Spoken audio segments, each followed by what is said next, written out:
Halo, assalamualaikum warahmatullahi wabarakatuh guys. Balik lagi bersama Firman Media channel para fans sejati Manchester United.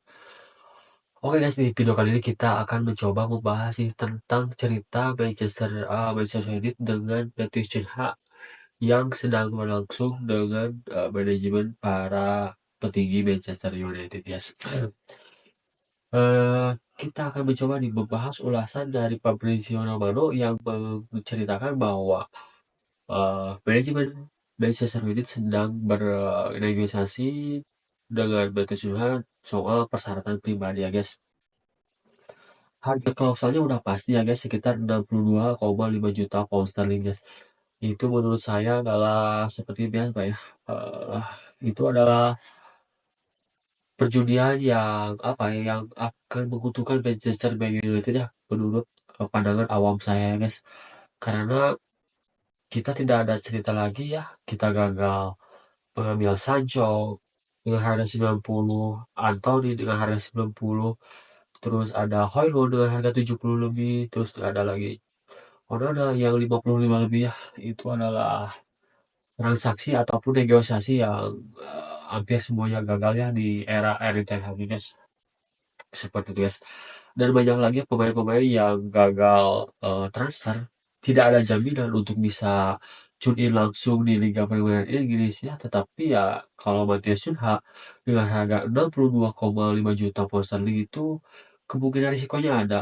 Setiap apa ya, setiap pengambilan pemain pasti ada risikonya ya. Tetapi kita harus bisa menempatkan risiko itu ada di mana ya guys. Karena kalau menurut saya Cunha apa ya, kemungkinan besar lah langsung tune in dengan Liga Primasnya udah pasti eh, bagus ya, ataupun sekitar 50-70% ya guys, karena dia udah apa, terlihat bagus di Liga Primer Inggris.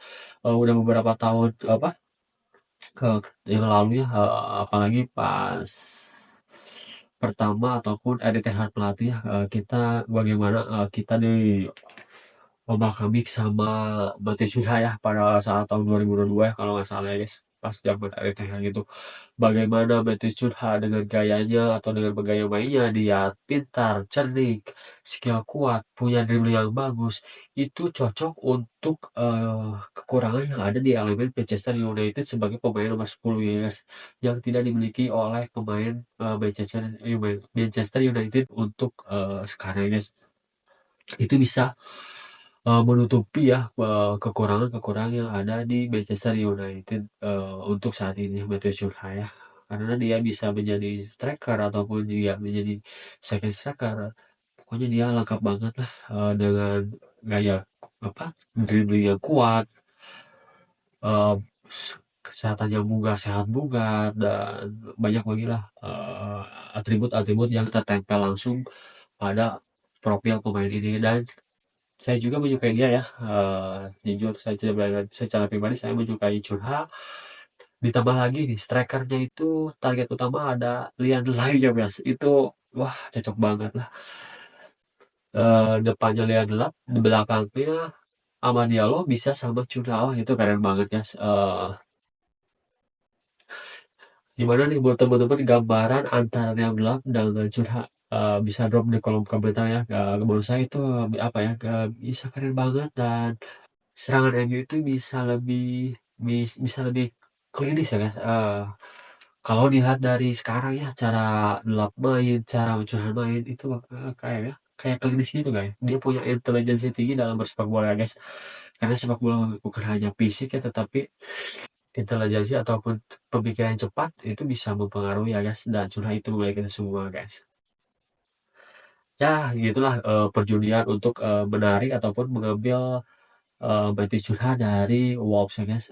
Karena di dunia ini tidak ada yang namanya apa ya, namanya kepastian ya guys.